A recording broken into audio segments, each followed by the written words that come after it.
Hello,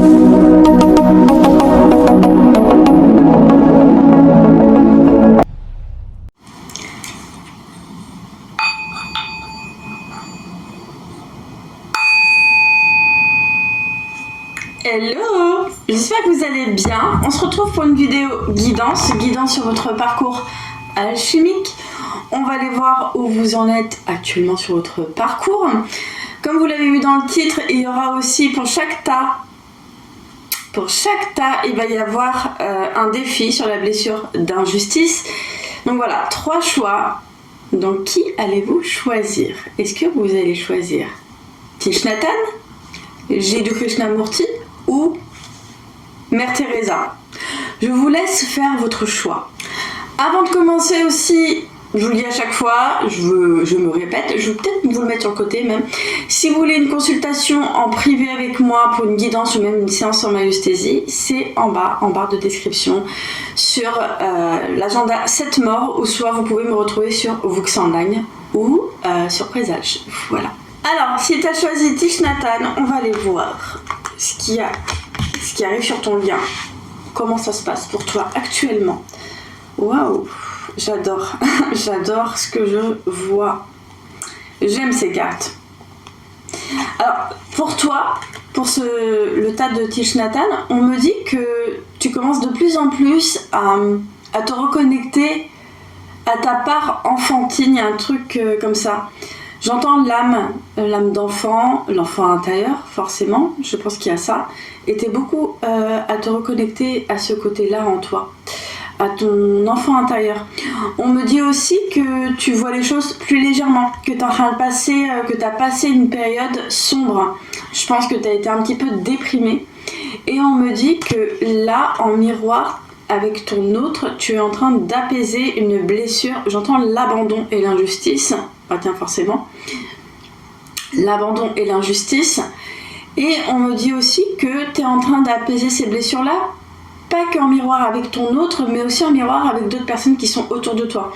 J'ai l'impression aussi que dans ton travail, il peut y avoir des personnes qui vont taper dans ces 2 blessures. C'est pas pour rien.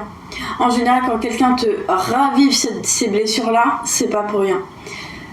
L'autre n'est pas ton ennemi. L'autre est juste en train de te montrer ce qui est encore, ce qui a besoin d'être mis en lumière comme blessure. On me dit aussi que toi, on te voit comme quelqu'un qui assez débrouillard ou débrouillarde. Hein. On te voit un peu comme ça. Je pense qu'on t'a beaucoup vu comme ça, comme quelqu'un qui n'a pas besoin d'aide, qui sait se gérer tout seul. Il y a beaucoup ce truc-là. Et je pense que toi, par moment, tu as pu te sentir seule.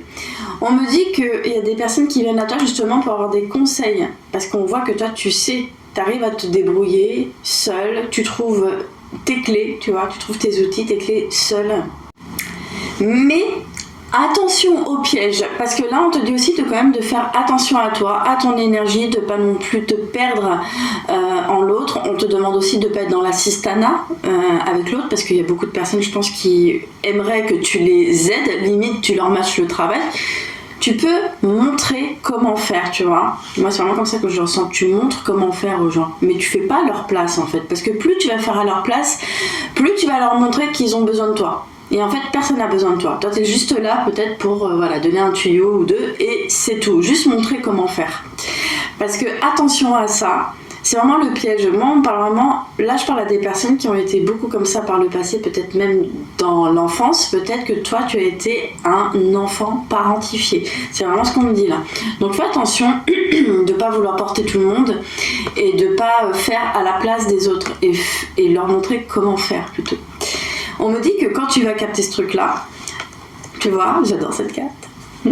J'adore. Alors, tu es en train de retrouver une forme de liberté et aussi une forme de force. Enfin, tu renais en fait, tu renais complètement. Il y a une force qui revient.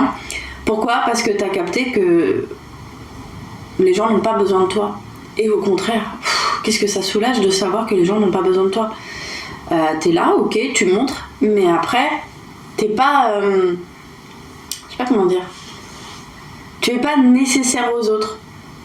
Et tu vas voir que ça va te faire du bien d'intégrer ça. Parce que t'auras plus trop de poids sur toi, plus trop de pression sur tes épaules. Voilà.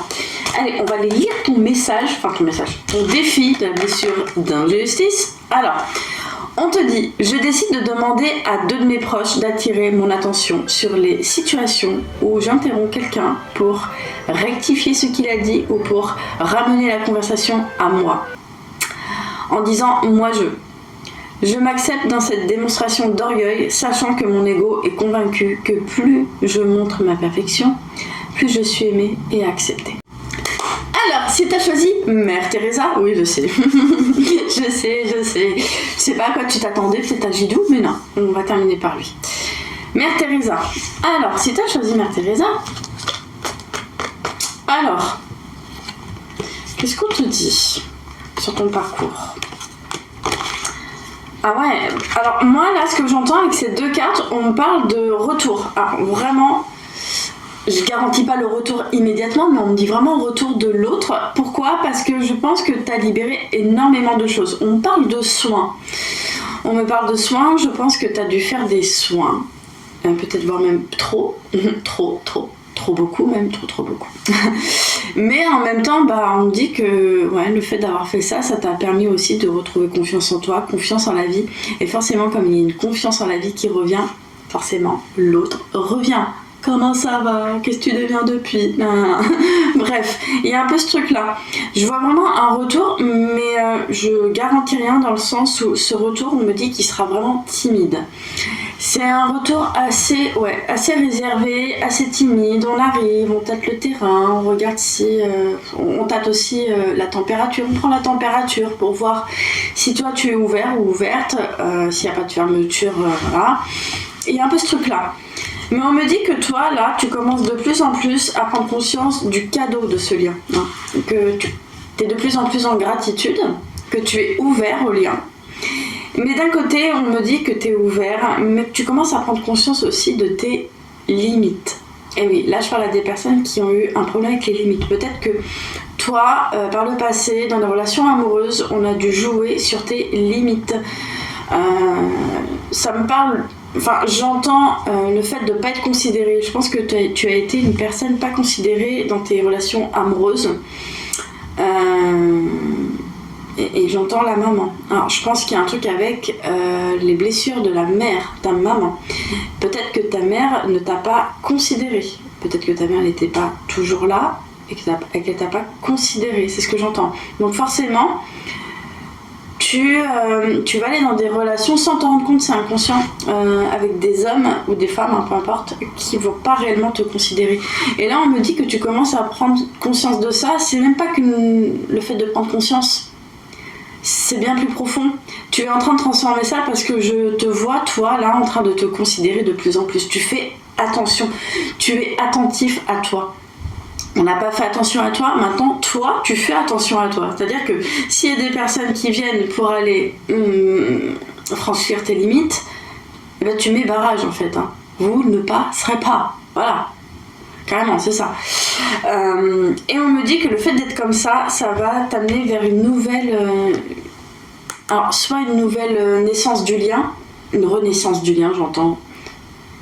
Ton lien alchimique va renaître, mais d'une autre façon. Ou ça peut être une nouvelle relation.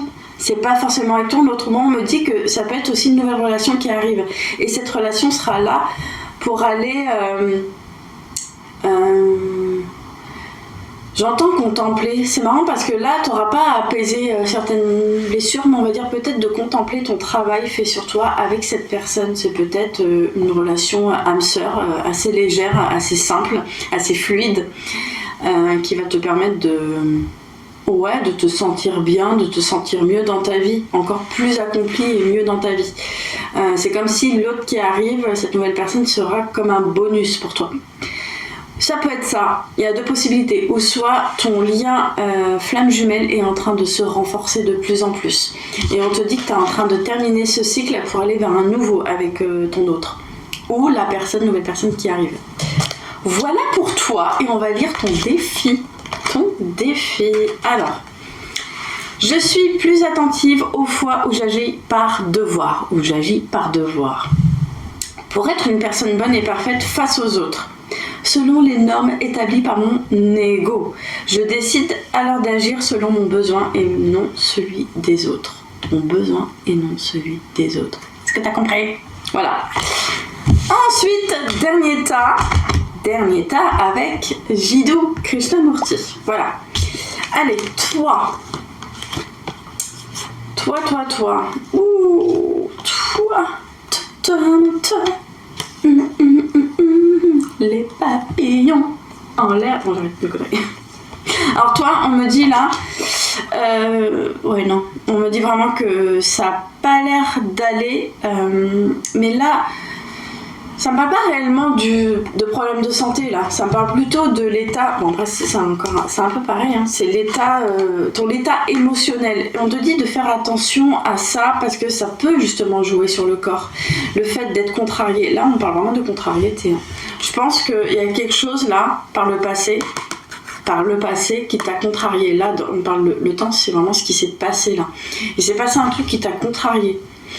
Quelque chose t'a contrarié, c'est aller réveiller certaines blessures, mais en plus on me parle de traumas assez lourds, j'entends lourd quand même, qui sont liés à la fratrie. C'est marrant, enfin c'est marrant, non, c'est pas marrant, mais toi j'entends que c'est avec la fratrie. Alors, il y a quelque chose avec les frères ou les sœurs, mais il y a eu quelque chose d'assez lourd dans ton lien avec tes frères et sœurs. C'est ce que j'entends. Et on me dit que ton autre, justement, quand vous êtes reconnectés, il a pu te montrer ça, mais inconsciemment. Et peut-être que toi, tu avais encore des œillères à ce moment-là. Mais là, on me dit que tu commences à prendre conscience que ton autre a voulu te montrer que ça va pas là avec ta sœur. Il y a un truc qui est bizarre. C'est pas sain. Le lien, la relation n'est pas saine. Mais il va te le dire, et puis c'est tout. L'autre, il se barre. En fait, ton autre va te le... faire comprendre que ça va pas là dans la famille. Il y a certaines personnes, pas toutes, hein, certaines personnes vont te dire voilà quoi, hein. Mais il va pas réellement le dire directement, c'est très subtil. Ça veut dire que l'autre ne cherche même pas, quand on est dans un lien flamme jumelle, l'autre ne cherche pas à nous monter le crâne, hein. L'autre nous révèle des choses et après part. Ça veut dire que voilà, c'est à toi maintenant de faire ce qu'il y a à faire avec ce que tu as comme information. Et là, on me dit que toi, tu commences de plus en plus à prendre conscience de ce lien avec ces personnes de ta famille où tu te dis attends, mais c'est pas parce que c'est ma soeur ou mon frère que je dois accepter ça. En fait, il y a beaucoup de choses où on se dit mais c'est le lien du sang. Ça me fait trop rire. Je rigole parce que c'est con en fait, c'est débile, faut le dire, hein. Honnêtement, c'était un peu débile de se dire bah ouais, c'est le lien du sang, donc forcément c'est le lien du sang, donc on respecte le lien du sang. Même si le lien du sang nous salit, même si le lien du sang parle dans notre dos, même si le lien du sang va chez tata, tonton, grand-père, grand-mère pour aller me salir. Tu coupes avec ces personnes qui te salissent. Et en fait, moi, ce que j'entends aussi pour toi, c'est que j'ai l'impression... Ouais, ça parlera ou ça parlera pas. Hein. Mais j'ai l'impression qu'il y a eu des dysfonctionnements avec les frères et sœurs, mais en même temps, les oncles, les tantes et ta grand-mère n'ont rien fait. Je dis ça parce que j'ai l'impression que toi, t'étais seule. Ou soit il n'y avait pas de parents, ou soit il n'y avait qu'un seul parent, mais le seul parent... absence totale, pas de présence, mais bon, c'est pas grave, on n'en veut pas. Mais j'ai l'impression que t'avais peut-être des attentes envers tes oncles et tantes, et t'as vu qu'eux aussi faisaient leur vie en fait. Mais personne s'occupe de moi en fait. Et c'est ça que tu te dis maintenant, mais en fait, ma fratrie, là, mes frères et sœurs, m'ont bousillé, les oncles et tantes n'ont rien fait. Mais moi je recule, je me barre de ça en fait, j'ai rien à faire avec ça en fait. Pourquoi ? Parce que toi là, ce que j'entends, c'est que tu as fait un gros travail sur tes valeurs, tu as eu du soutien avec d'autres personnes, il y a eu d'autres personnes qui sont entrées dans ta vie qui t'ont soutenu à ce niveau-là. Ça peut être aussi des personnes qui ont été dans le même état que toi, mais ce sont des personnes maintenant qui vont beaucoup mieux, qui ont réussi à s'épanouir dans leur vie, à s'accomplir. Et on me dit que toi, là, t'es en train de prendre conscience de tout ce qui s'est passé avec la famille, que personne n'a jamais rien fait, personne n'a levé un doigt pour toi, personne ne t'a aidé. Et tu prends conscience que l'extérieur est encore plus soutenant que... En fait, j'ai envie de dire, les liens de l'extérieur sont beaucoup plus soutenants que les liens du sang. Tu vois, ça veut rien dire, c'est pas parce que c'est ton oncle, c'est ta tante, c'est ta grand-mère, bref, il y a un lien du sang que tu dois être toute ta vie accroché à eux. Mais ces personnes, déjà, est-ce qu'ils ont de la profondeur comme toi? Non. Est-ce qu'il y a de l'intelligence émotionnelle comme toi? Non. Tu t'en éloignes. Et là, tu es en train de reprendre une nouvelle direction. Tu vas vers ta communauté, la communauté qui te ressemble. Et on me dit que c'est aussi, forcément, c'est évident, c'est grâce aussi à ton autre. Ton autre est arrivé à ce stade-là, lui, de transformation, parce qu'il l'a compris depuis un petit moment, sauf que lui, il est en train de le transformer. Et toi, t'es en train de faire la même chose, sauf que vous le faites, mais pas en même temps. C'est un peu en alterné que les choses se font. C'est vraiment comme ça que je le ressens. Et on me dit, pour toi, qu'il pourrait y avoir là une réponse aussi à une attente. Enfin, je pense qu'il y a une attente par rapport à une réponse positive que t'attendais. De toute façon, il n'y avait pas le choix. Il n'y avait pas de réponse négative. On me dit que c'est une réponse qui était forcément que positive. Et là, ça a mis du temps pour qu'elle arrive. Et elle arrive. Parce que je vois aussi un stylo plume. C'est comme si je te vois signer. Je te vois signer quelque chose où on te dit oui, c'est ok, c'est favorable. Et ça arrive. C'est là, c'est proche. C'est un peu un truc qui est en lien aussi avec ton lien de flamme jumelle. Voilà. Allez, on va aller lire ton petit message, enfin ton défi de la blessure d'injustice. Alors, ton défi, si tu l'acceptes, c'est quand je me sens en colère contre une personne du même sexe, je décide de ressentir mes peurs qui ont été créées, qui ont créé cette colère. Ensuite, je partage à cette personne comment je me sens et quelles sont les peurs pour moi. Voilà. Vidéo terminée. J'espère que ça a pu répondre à vos questions. Je vous fais plein de bisous. Je vous dis à la prochaine.